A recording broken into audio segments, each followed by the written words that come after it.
me chamo Ricardo Holanda, sou médico veterinário e estou como supervisor da TIG, atuando na região sul do estado. A gente atua principalmente ruminantes, né? Caprino ovino e bovino de corte, que a gente faz supervisão. E a gente vai hoje bater um papo sobre como aumentar a lucratividade da fazenda com o manejo adequado das pastagens.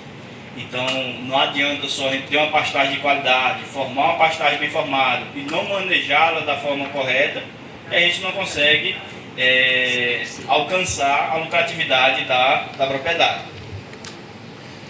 A gente vai iniciar nosso bate-papo, a gente já começa indagando. A professora Janaína, ela descreve que o dinheiro do pecuarista é o capim. Então, uma pecuária rentável, ela precisa de capim. Então, levando essa analogia da professora Janaína, que o dinheiro do pecuarista é o capim, podemos considerar que quem tem uma pastagem rapada, ou início de degradação, é como se fosse uma nota de R$100 rasgada e você só com a metade. É dinheiro, mas não tem valor algum. Então, e quem tem aquela pastagem passada, aquela pastagem que deixou de ser manejada e aí passou da altura, e aí ficou muito taludo, os animais não comem, é como se você tivesse uma cédula de cruzeiro. Continua sendo dinheiro, só que sem valor. Então, para você alcançar esse dinheiro, é necessário você colher essa forragem no tempo certo. Duas formas de colher que a gente tem: ou fazer silagem e feno e já vender de forma direta, não é o nosso foco hoje, mas o nosso foco é colher a partir do pastejo, a partir do bovino, do caprino, do ovino, e transformar essa forragem em carne ou leite. Então, por que o dinheiro é considerado, o dinheiro do pecuarista é o capim? Porque a base da pecuária brasileira hoje é capim. Então, para a gente ter uma propriedade lucrativa, bem sucedida, ela precisa ter capim. Como os demais palestrantes já discutiu isso anteriormente, foram muito felizes em dizer que nós podemos usar o melhor suplemento. Se não tiver capim, nós não vamos conseguir o melhor ganho de peso desse animal. Pode ter a melhor genética, se não tiver o capim, o bovino não vai desempenhar o seu máximo genético. Então, o Brasil, por ser um país tropical, tem vastas condições climáticas de desenvolver as pastagens tropicais. E essas pastagens, elas se destacam por ser muito produtivas. Por isso que hoje nós consolidamos com a pecuária uma das mais rentáveis do mundo, pois a gente considera o boi verde, o boi a pasto. Basicamente, desde da cria até a terminação, estamos usando muito já o uso do capim. E o capim é a forma mais barata de alimentar o rebanho. Então não adianta a gente dizer, eu vou, no período de seca, eu vou comprar ração. Às vezes a ração, sem o capim, ela não funciona, faz adoecer o animal. Então o capim hoje é a forma mais barata de você alimentar o rebanho. Com isso, por ser barato alimentar o rebanho com capim, você vai ter uma longevidade do sistema de produção. Levando em consideração a isso, o bem mais precioso da fazenda tem que ser a pastagem. Eu sempre gosto de chegar na fazenda, o pecuarista gosta muito de mostrar pra gente aquele reprodutor que ele comprou, aquele PO que ele comprou na última exposição. Ele gosta de mostrar as matrizes prenha, mostrar os índices de prenhez daquela última EATF.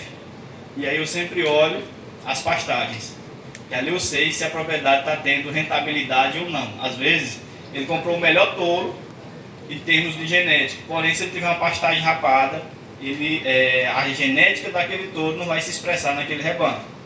Às vezes ele tem o melhor curral de manejo, outra estrutura que o pecuarista gosta muito de mostrar para a gente. A gente visita algumas fazendas, quando o cara fez um curral recentemente, ele já leva a gente para o curral para conhecer o curral. Mas às vezes a pastagem dele não tem cerco suficiente para fazer um manejo adequado e acaba passando pastagem ou rapando em uns pontos, e essa propriedade passa a ter menos rentabilidade. Não estou dizendo que não venha a ter, mas o seu potencial poderia ser muito além. Então, se o dinheiro do pecuarista é o capim, ele não pode cortar uma torceira de capim e levar ela para o banco para pagar os boletos. Então ele precisa transformar esse capim em carne ou leite para poder acessar esse dinheiro. Como é que ele vai fazer isso? Ele tem um capim bem formado e aí vai fazer, através de manejos bem feitos, com o bovino vai transformar esse capim em carne, consequentemente ele vai vender essa carcaça e pegar o dinheiro. Aí é onde o dinheiro, o capim entra no bolso do produtor. Aí para isso, lembre que bovino entra nessa função aí, como transformar o seu capim em carne. Então é a máquina que vai transformar capim em carne. Aí onde você já busca para aumentar a sua eficiência, a sua lucratividade, procurar animais de genética superior, como foi discutido mais cedo. Para quê? Para que ele tenha uma melhor conversão, ele coma menos capim e ganhe o mesmo peso. Procurar categorias mais eficientes para você ter a melhor utilização desse recurso da fazenda, que é a pastagem. E aí, como é que eu vou fazer essa colheita eficiente para me ter o meu ótimo desempenho da minha propriedade? Ganhando um número maior de arrobas por hectare. Toda pastagem, ela tem ela segue duas curvas, a de valor nutricional e a de produção. Uma é inversamente proporcional à outra. A gente pode observar aqui do lado aquela pastagem ali recém-roçada, ela está começando a curva de crescimento.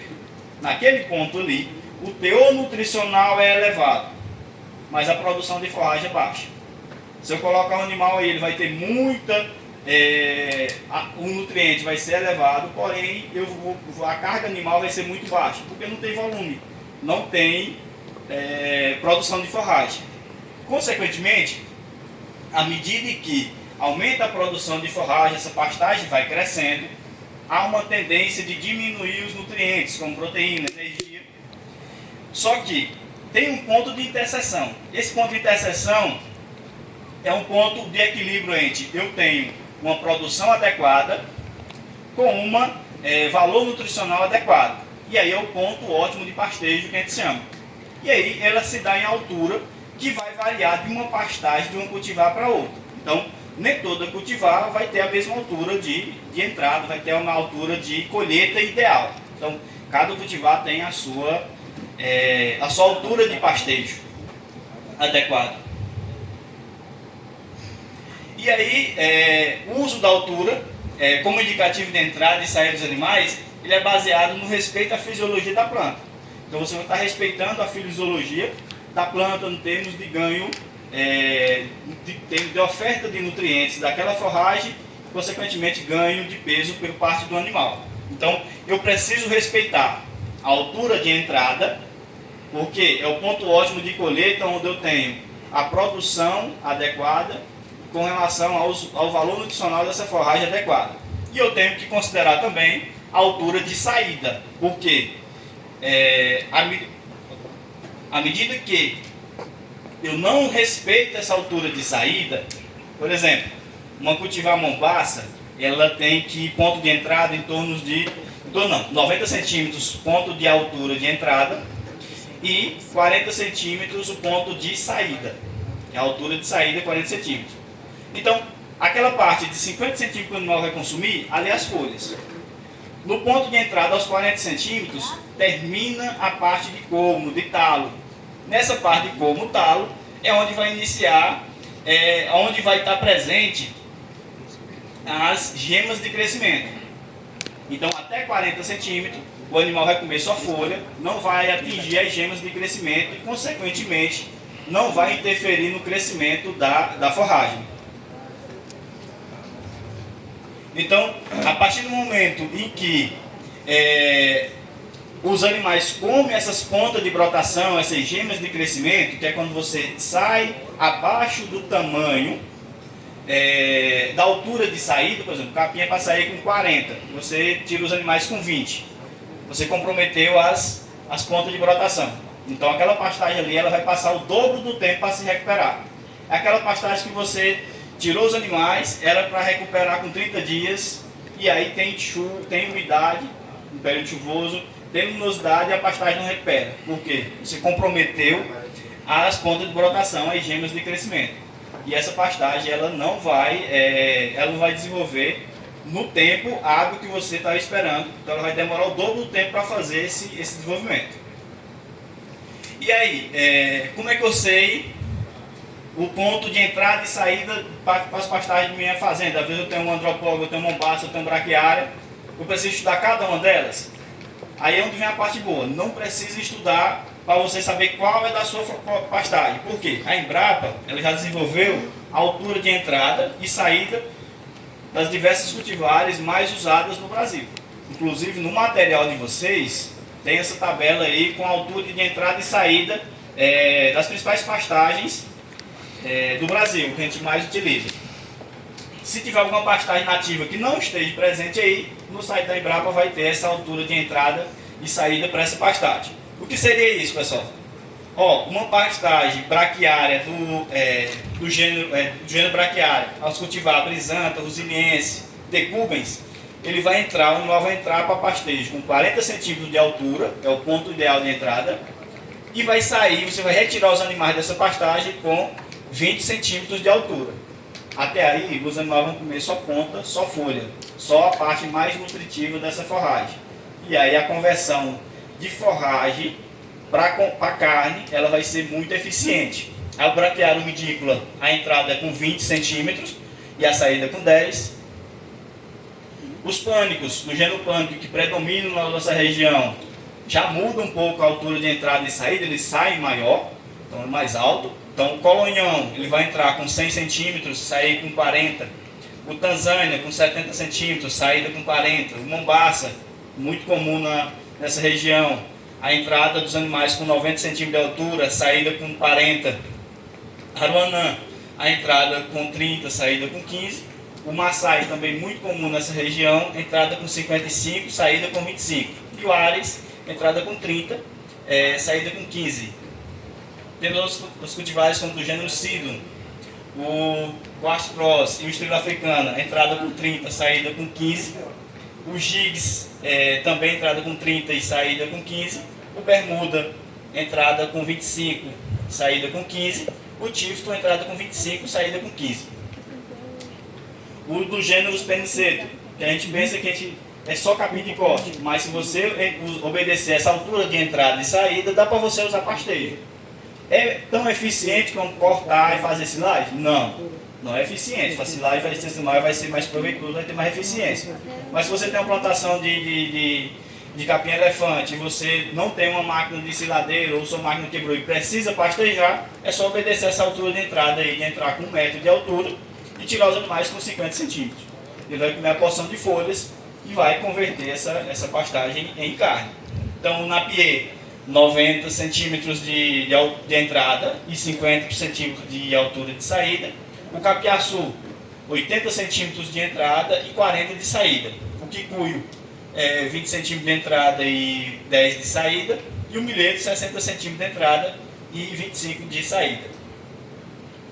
E o Andropólogo, outros gêneros, né? Temos outros cultivares como Andropólogo, entrada 50 centímetros e 30 centímetros de saída. Alguém obedece esse andropólogo? Eu sei que quem não tem andropólogo aqui na fazenda está de parabéns. É um dos capins que eu não cheguei em nenhuma propriedade ainda para não ter ele, nem que seja invadindo uma pastagem braquiária. Mas se obedecer isso, pessoal, 50 centímetros de entrada no andropólogo e 30 centímetros de saída, é um dos capins que tem o maior vigor de rebrota da que a gente tem, mais adaptado às condições de solo da nossa região. Então, é um capim ruim? Se você deixar passar, Se você passou de 50 centímetros, você perde o controle dele, e aí para controlar, às vezes, só fogo ou roçadeira. Então, obedecendo essa altura de entrada e saída, é um excelente capim. Agora, exige muito manejo, porque ele o vigor de rebrota dele é muito elevado. Você passou aí 2 dias, ele já passou do ponto, e aí os animais não querem mais, aí já começa a sobrecarregar o efeito cascata. E temos o Sátira, 55 centímetros de entrada e 20 de saída. E o Jaraguá, 55 centímetros de entrada e 25 centímetros de saída. Então, falar sobre a entrada e saída de capim é muito bonito na teoria. Sei que vocês são os pecuaristas aqui, devem estar se perguntando, eu quero ver fazer isso na prática. Na prática é complicado. Por quê? No período chuvoso, meu capim estoura de produção. Então, pastagem que passar aí 30 dias para atingir essa altura aí, da saída da entrada, ganhar esses 20, 30 centímetros, nas águas ele passar só 15 dias. E quando ele chegou à altura de entrada, eu preciso colocar o gado. Chegou à altura de saída, eu preciso tirar o gado. Então, para isso, eu preciso ajustar a taxa de lotação. De todo o setor de pasteio, eu preciso ajustar a taxa. Por quê? Se eu tiver pouco gado no período das águas, eu vou perder capim. O capim vai passar, aí vira bola de neve. Porque esse piquete passou, o próximo vai passar, e assim sucessivamente. E aí você vai perder capim. Aquele capim lá, ó, que é dinheiro, mas ele só é dinheiro quando vira carne, ele não vai virar carne, e aí você vai perder dinheiro. É aquela nota de 100 que você tem lá rasgada, só com um pedaço. Ela é dinheiro, mas não vale nada. Então, ajustar a taxa de lotação. Como é que ajusta essa taxa de lotação? Pessoal, uma informação, eu acho que todos os pecuaristas aqui, acompanhados pelos técnicos de campo do Senar, eles têm essa informação. Eu creio que tem, mas se não tiver, a partir do outro mês vão ter. O A por hectare. A propriedade ela tem que ter essa informação em mente. A minha propriedade, a taxa de lotação é 2 UA por hectare, é 1 UA por hectare. Essa informação ele tem que ter, para poder se planejar. O que é um UA, pessoal? Por que a gente trabalha o A? O A corresponde a uma unidade animal e que corresponde a 450 quilos. A gente padroniza todo mundo. Por exemplo, uma vaca de 450 quilos vivo, ela corresponde a uma UA. 3 bezerros de 150 quilos, ela corresponde ao mesmo UA. 2 novilhas de 225 quilos, ela corresponde a uma UA. Então, observe, sem trabalhar por cabeça, essa informação nunca vai ser precisa. Por quê? Tem um animal que ele é de 100 quilos, e tem um animal de 200 quilos, tem um animal de 600, tem um animal de 800, tem um animal de 400. Então, se eu não corrigir para o A e trabalhar só a cabeça, às vezes eu estou superestimando a lotação ou subestimando. Eu nunca vou ter esse controle. Então, trabalhe sempre em UA por hectare. E sempre hectare, pessoal. Aqui, eu não sei qual a unidade de medida aqui. Na minha região, usam muito tarefa. O produtor chega e diz, eita, eu tenho 100 tarefas de pasto. Aí lá vai eu converter isso para hectare. Deixa eu ver aqui, pessoal. Arredonda aqui 1 hectare para 3 tarefas, vai dar mais ou menos aí 33 hectares nessa área de 100 tarefas de pastagem que ele está dizendo.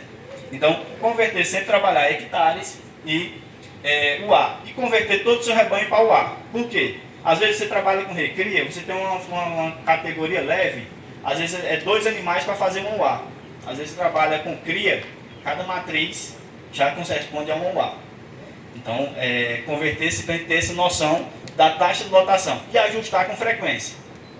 Exemplo, quando é que vocês vão se planejar para a seca, para estiagem de 2024? Opinando vocês assim, qual o período que vamos planejar para a estiagem de 2024? Na verdade, agora. Agora. O que é que você deve observar agora? Eu terminei meu período, estamos terminando. Com fé em Deus, novembro começa a chover mesmo, intensificar a chuva e termina o período de estiagem. Estamos já iniciando a transição, a água seca, águas. Eu preciso olhar para minha pastagem e dizer assim, rapaz, meus capins estão naquela altura de saída. Se está, beleza, a carga animal da sua fazenda está ok, permanece a mesma. Rapaz, meu pasto não deu. Igual o vereador falou aqui mais cedo, eita, meu pasto acabou, eu tenho ração e não tenho pasto. Pronto, a taxa de lotação dele está acima da capacidade de suporte da fazenda. O que é que ele deve fazer? Ou aumenta o pasto ou diminui o rebanho. De imediato ele tem que diminuir o rebanho, porque ele não faz pasto se não diminuir o rebanho. Então, esse planejamento de ajustar a taxa de lotação é importante você saber o quê? Aí agora, eu vou diminuir quanto? Aí você sabe quanto a sua pastagem está suportando. Na verdade, a sua fazenda está de lotação. Se está suportando, mantém a mesma taxa de lotação. Se não está, diminui. Se sobrou pasto, aumenta.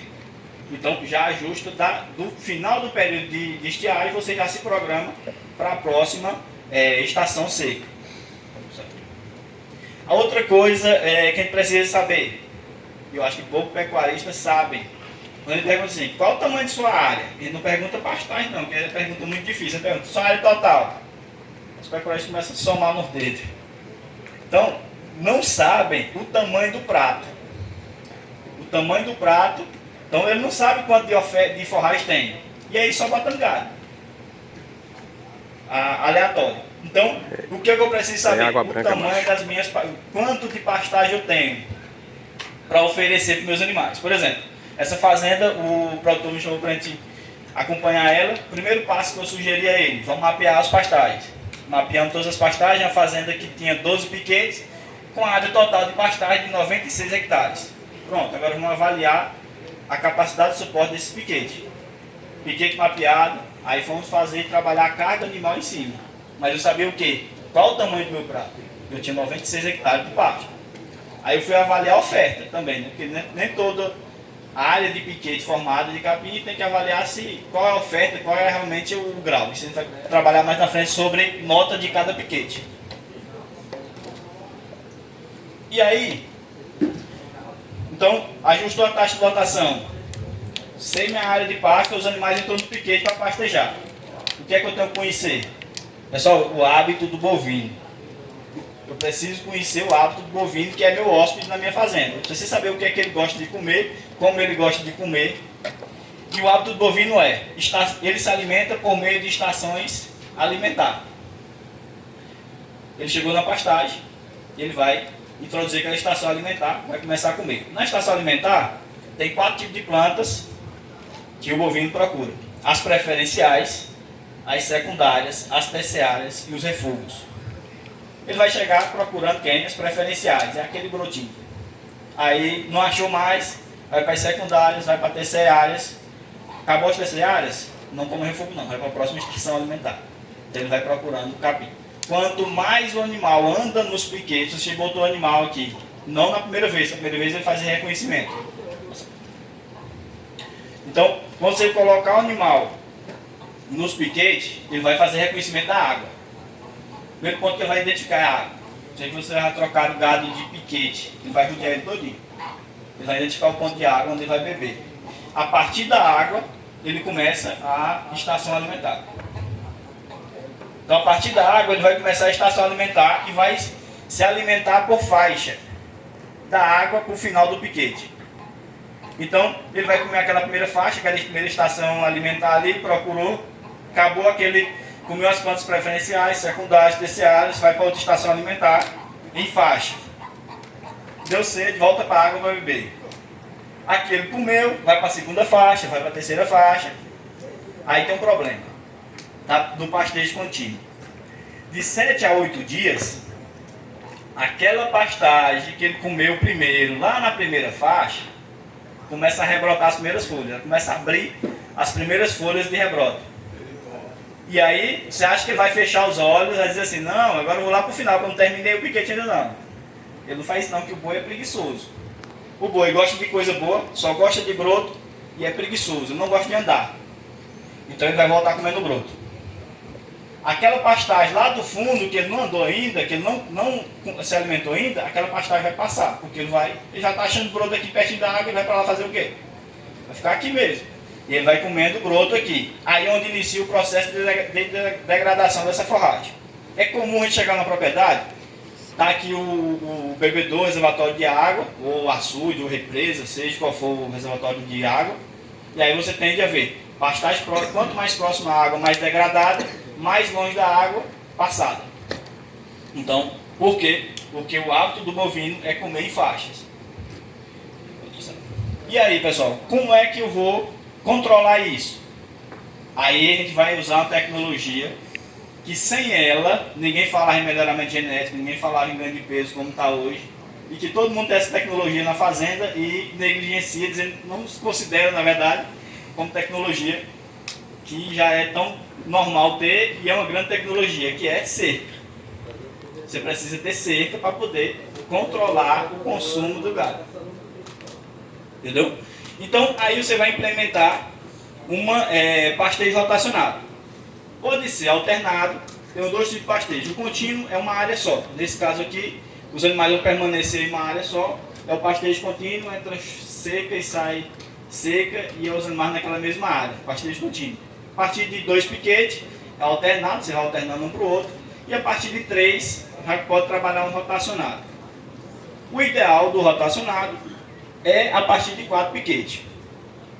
Então, se você tinha uma área, por exemplo, de 40 hectares, você faz 4 piquetes de 10. Agora aí, pessoal, aí você faz um setor de manejo com 4 piquetes. O que é importante ter no setor de manejo?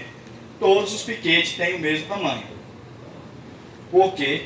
Porque senão você fizer piquete, eu tenho 40 hectares, eu vou fazer 2 de 5 e fazer 2 de 5 e 2 de 15. Aí eu tenho o quê? Um grande problema. Um de 15, chegou no dia de tirar, lembra que com 7 a 8 dias começa a rebrotar? Chegou o dia de tirar, tem muito pasto ainda. E o de 5 não aguenta. Então, trabalhar com piquetes do mesmo tamanho. Ah, minha propriedade tem 10 piquetes. O que eu faço? Divida em 2 estações de manejo. Trabalho 5 para cada piquete. E aí, o que é que eu gosto de trabalhar? 4 piquetes por setor de pastejo. Por que 4? Então, essa propriedade aqui, Cristalândia, no sul, no extremo sul, a última cidade do Piauí, o produtor tinha uma área de pastagem de 29,6 hectares. E aí, ele trabalhava numa taxa de lotação a 0,7 por hectare, estava atualmente. E aí tinha um problema. Esse só era 2 piquetes, um era 18,5 e um 11,1. Então, era 2 piquetes. E detalhe, a água só era no piquete 3 aqui. Aí a porteira era aberta. Essa cerca aqui, que vocês estão vendo ali no mapa, tem uma cerca. E aí a porteira era aberta. Aí eu questionei para ele, por que a cerca, se a porteira estava aberta? Precisava ser a cerca, né? Deixar uma coisa só. E aí a gente programou, ele queria um setor de pastejo, otimizar o ganho de peso dos animais e aumentar a taxa de lotação.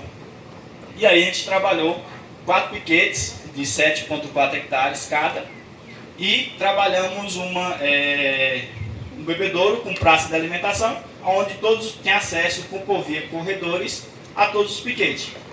E aí os animais todos iam beber na praça de alimentação, lamber sal e voltavam para o piquete que eles estavam pastejando. E a cada 10 dias mudava de piquete. Então eu trabalhava aí 10 dias, porque hoje as pastagens tropicais elas precisam em média de 30 dias para recuperar a sua rebrota. E aí, 4 piquetes, eu não conto o piquete que está os animais, então fica 3. São 30 dias, dividido por 30 por 3, então 10 dias. Então o tempo de permanência por piquete, 10 dias. Então a gente trabalha esse tempo de permanência. E por que trabalhar esses 4 piquetes? O ideal, 4 piquetes por setor de manejo e esse tempo de 10 dias de pastejo em cada piquete. Ela não é um tripé, é uma mesa entre 4 fatores que eu tenho. Pastagem, solo, interação entre pastagem, solo, animal e homem. Que é o mais complexo na fazenda hoje, está sendo homem, mão de obra. Então eu não posso também sobrecarregar minha mão de obra que já está difícil e cara na pecuária. Então a pastagem essa começa a rebrotar os primeiros brotos a partir aí de 7 a 8 dias de manejo, de pastejo. E aí eu tenho que 2 dias a mais aí não vai prejudicar tanto a minha pastagem e não só. E os animais não têm tanto déficit de peso, porque esse piquete ele vai ser proporcional. O grande gargalo aqui vai ser mão de obra. Meu mão de obra só vai precisar mudar o gado de 10 em 10 dias.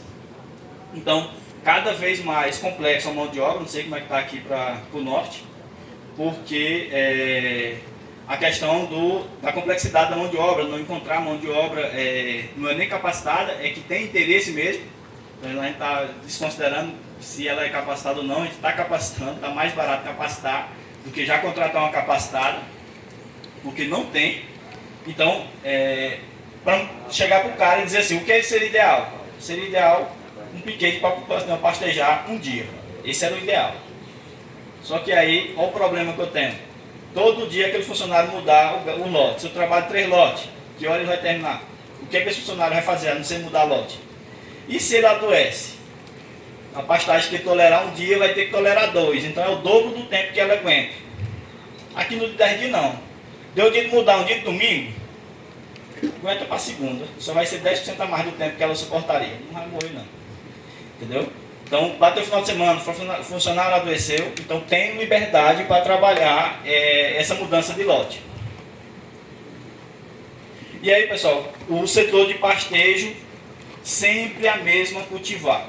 Por exemplo, eu tenho uma área comum, 60 hectares, e aí 40 hectares de mombaça e 20 hectares de maçai.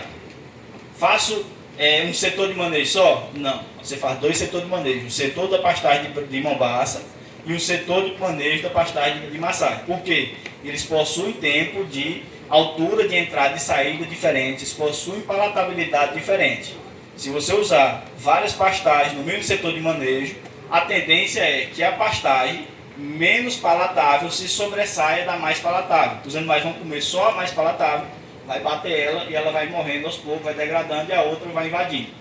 Então, só em extremo caso de você usar mais de uma pastagem no mesmo setor de manejo. Então, sempre use a mesma pastagem, seja qual for, mas não misture pastagem porque vai ter problema no manejo. Vai passar uma, então, consequentemente, a outra vai se sobressair. Mas você 4 piquetes, aí 2 de braquiária, 2 de mombaça. Se for 2 piquetes, por exemplo, 2 de braquiária, E 2 de mombaça. aí você divide os dois, faz 4 de cada. Aí você tem todo um setor de manejo de 2 pastagens diferentes. Você vai trabalhar um lote no mombaça e um lote no braquiária, entendeu? Agora tem que ter água, né? Tem que levar em consideração isso. A água aqui. Todo setor ele tem que ter. É o fundamental, o setor tem que ter a água. Às vezes, eu tenho essa pastagem aqui e eu só tenho um ponto de água. Vai ser um setor. Você vai fazer 4 piquetes grandes e vai rodar um lote maior desses piquetes. Então, sempre trabalha, pessoal, também com setores maiores, setores menores. Por quê? Um lote que vocês vão dividir na fazenda para otimizar o uso da forragem, otimizar o desempenho dos animais. Às vezes você tem um lote que chegou agora. Então, o colega da DAP até falou sobre quarentena desse lote que chega. Você precisa de um piquete menor para botar esses animais. Então tenha piquetes de diferentes, ou tenha setores de pastejo de diferentes tamanhos. Aí, só exemplificando, então você tem piquetes de cultivares diferentes, você faz 2 setores de pastejo. E aí, você fez um setor de pastejo ou tem a sua pastagem. A pastagem ela tem a sua classificação. Você precisa da nota dessa pastagem para quê? Para mim saber o potencial produtivo e quanto ela suporta de carga animal. E a gente pode dar nota a ela de 1 a 6. Sendo que 1, muito crítico, então capacidade de suporte baixo, ganho de peso baixo. 2, ela é crítica, também capacidade de suporte baixa, capacidade de GND baixo também. 3, já é um mediano, capacidade de suporte mediano, capacidade de ganho de peso mediano. 4, já classifica ela como bom, então já tem uma capacidade de suporte e de ganho de peso boa. E 5 é o top. 5 é aquela picanhazinha bem passada.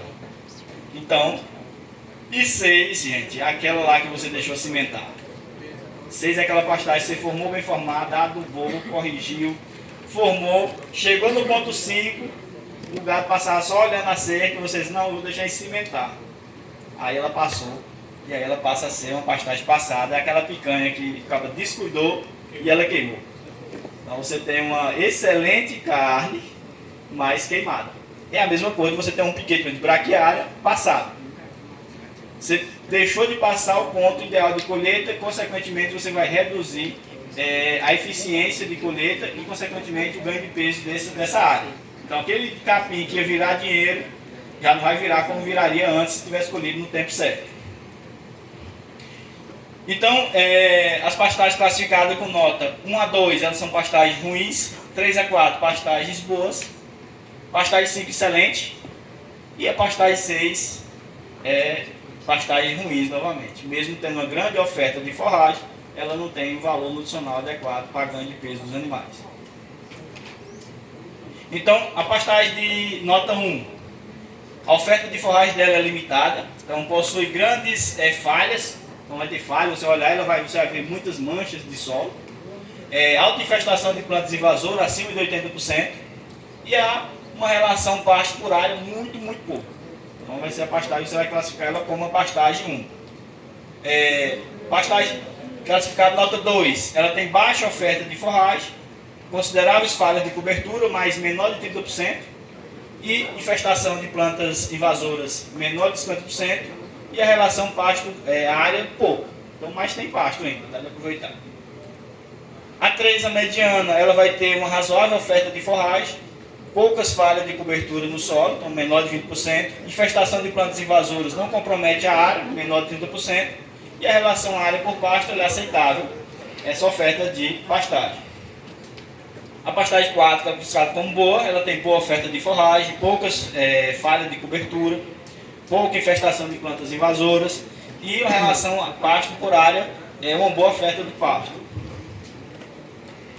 E a pastagem muito boa, ela vai ter excelente oferta de forragem, poucas falhas de cobertura, então vai ser menor do que 5%, você vai andar na área, ela vai estar toda coberta de forragem, baixa infestação de plantas invasoras e com relação ao pasto por área excelente.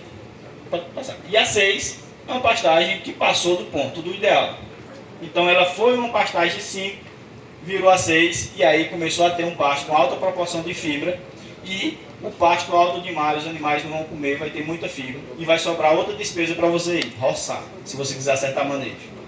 Então, ou você perder desempenho dos animais forçando eles a comer talo. Você vai fazer um proteinado para poder estimular o consumo dessa fibra, forçar os animais, baixar o desempenho. Então, às vezes é mais barato gastar mesmo óleo diesel e roçar e você iniciar logo a colheita dela com a altura de entrada ideal para fazer uma eficiência de colheita. E aí, pessoal, você tem a pastagem 1 e 2. Eu preciso meter o gradão nela, botar calcário, adubo, NPK, que é barato, ureia, e plantar tudo de novo? Não. Você pode recuperar ela apenas com manejo. Desde que ela tem falha, mas ela tem capim distribuído em toda a área, lá tem um banco de semente. E aí, consequentemente, você dando descanso para essa pastagem, trabalhando na lotação correta. Agora, a pastagem que vai aguentar uma UA? Nunca. Uma pastagem 1 e 2, ela vai trabalhar aí 0,1, 0,2, no máximo 0,3 UA por hectare. Vai ter baixa produtividade a curto prazo, porém você recupera essa pastagem sem muitos investimentos. Hoje está em média aí para recuperar um hectare de pasto em torno de R$ 3.500 a R$ 4.000, o último levantamento que eu fiz, para se recuperar um hectare de pasto. Então, você pode recuperar ele apenas com manejo. Aqui está um exemplo, só a fonte Lana Franco, ela utilizou esse manejo.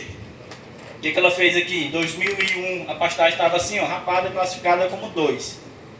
E aí, ela foi, isolou a área, controlou invasoras, reduziu taxa de lotação, trabalhou na capacidade de suporte que aquela pastagem suporta, e aí, em julho de 2023, a pastagem está totalmente recuperada, sem nenhuma intervenção de gradão, correção de solo com calcário, adubação.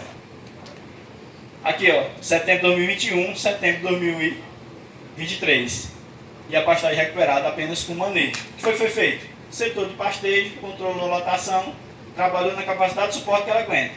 Esperou mais um pouquinho, cimentou e a pastagem se recuperou sem interferência de mecânica de grade e de adubação. E aí, como é que eu vou controlar, pessoal, minha taxa de lotação? Aí você tem que ter uma escrituração dessa lotação da sua fazenda para você poder ter esse controle e saber qual a capacidade de suporte de cada pastagem sua. Esse aqui está um exemplo que a gente trabalha, essa ficha de conferência dos animais e das pastagens. Exemplo, esse aqui é o setor 1, esse setor ele tem 29,6 hectares, é aquele setor lá que a gente fez lá no início do mapeamento, transformou o setor 1, 29,6 hectares. A nota do pasto, 3, não é um pasto top não, viu? Nota 3 só. Quantidade de animais, macho na categoria de 200 a 300 quilos, 50 machos em fase de recria, e a taxa de lotação desse piquete, a quantidade de UA 27,7 e a taxa de lotação 0,9 UA por hectare. Essa taxa de lotação aqui, ela permaneceu das águas e está até hoje no período da seca, usando essa mesma taxa de lotação. Nas águas a gente bateu aí 700 gramas de peso de ganho de GMD e agora a gente está em torno de 200, 250. Então, para o uso de tecnologia que não está usando proteinado é um excelente ganho, né? Não está perdendo, já é uma grande vantagem, ganhando de 200 a 250 gramas de média o GMD diário desse lote. Se vocês tiverem interesse, Davi, eu vou lhe mandar essa fichazinha para você. Aí você pode fazer das propriedades. O que é que a gente trabalha? Gestão à vista, isso aqui, essa ficha. Fica na entrada da sede da fazenda. A gente pega lá onde o vaqueiro vai ver sempre, a gente cola, faz um quadrozinho e vai colando para cada parte as taxas de lotação. Com os dados de entrada, data de saída, altura, saber se a pastagem aguentou ou não. Pode voltar. E o professor Marcelo disse essa frase, que quem degrada o pasto é o boi. Realmente, quem degrada é o boi. Porém, é sobre a ação do homem. Consequentemente, o homem é o culpado da degradação do pasto. Se o pasto está degradado, quem está mandando na fazenda é o gado. Então, fazenda de dono que controla essa lotação, que tem esse vigor, não deixa os animais saírem abaixo da altura de saída, obedece à altura de entrada, eles não vão ter pasto degradado.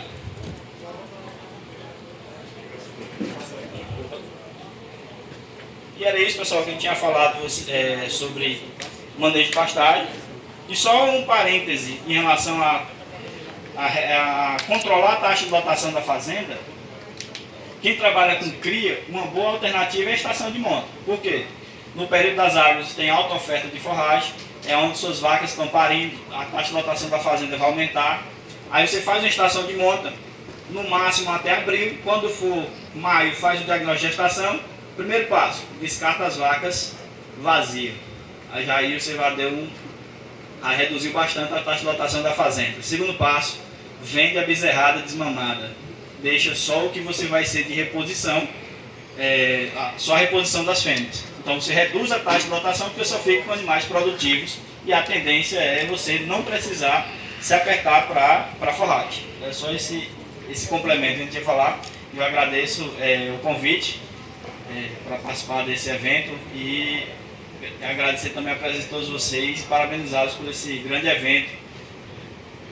Professor, você falou aí que o capim-açu, a pastagem, não é entrada e saída, acho que por 40, se não me engano. 80-40. 80-40. E se for para você colher ele e servir na cura do coxo, qual seria o ideal de altura? Aí, nesse caso aí, a gente trabalha, como você vai colher todo, geralmente a gente obedece mais o dia. De 70 a 80 dias é o ideal. Por quê? Trabalhos mostram que a partir de 80 dias, a tendência a uma redução dos níveis de proteína, que já não é muita coisa no capim-açu. Então ele diminui mais ainda a partir de 80 dias. Então ele não obedece muito para colher, para fornecer in natura, passar na ensiladeira, a gente obedece mais à idade. É porque se tiver adubado, por exemplo, 70 dias ele vai estar dando aí 1,5 m, 2 mas se não tiver adubado ele vai estar dando aí 1,20 m, 1 m. E você recomenda fazer a adubação do próprio esterco do gato, do capim-açu? Sim, inclusive de qualquer outra pastagem, é a forma mais barata e eficiente de se adubar suas pastagens. Pega o esterco do gado que está no curral desperdiçando, você coloca na pastagem. Eu tenho um pivô com 50 hectares e ele é de Mubassi. Tem 28 etiquetes, né, para servir uma a cada dia, né? Entra com 80, sai com 40 todo dia, mas por correndo ainda não consegui deixar escoar, né? Não consegui fechar.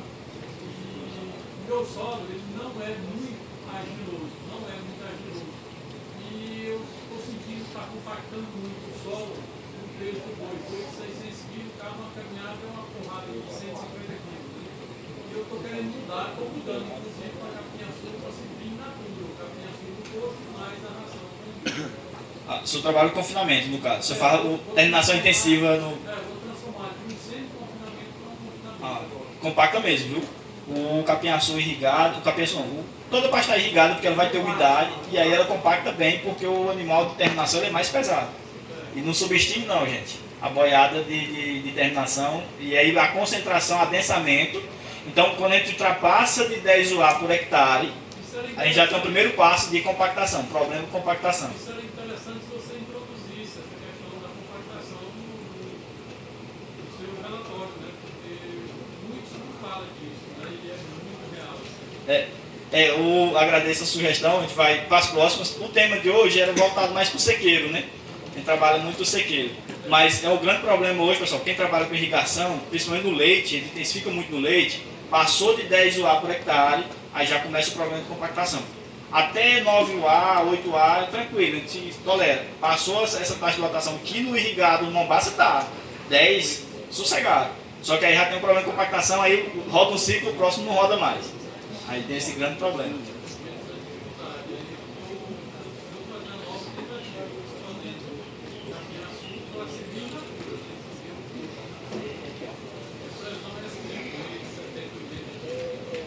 E confinamento, né? A colheita. E eu penso assim, no período do verão, que eu vou ter oferta de esterco, fazer uma adubação com esterco. No período de chuva, se for possível, vou fazer a adubação com convencional. Pronto. E também para você jogar um ureazinho para ele reagir mais rápido. Põe via pivô. Via, é isso. É tranquilo. Sério. Em vez de trabalhar uma situação, uma vez no caso dele, que a situação é possível. Em vez de trabalhar uma situação, uma vez só, de 10 ao máximo, pode ficar partilhar. Trabalhar com uma quantidade de água menor para não impactar tanto. E eu vim com um lote de arremate do tamanho atrás. Um dia depois, é possível? É possível, só que assim, a compactação. Assim,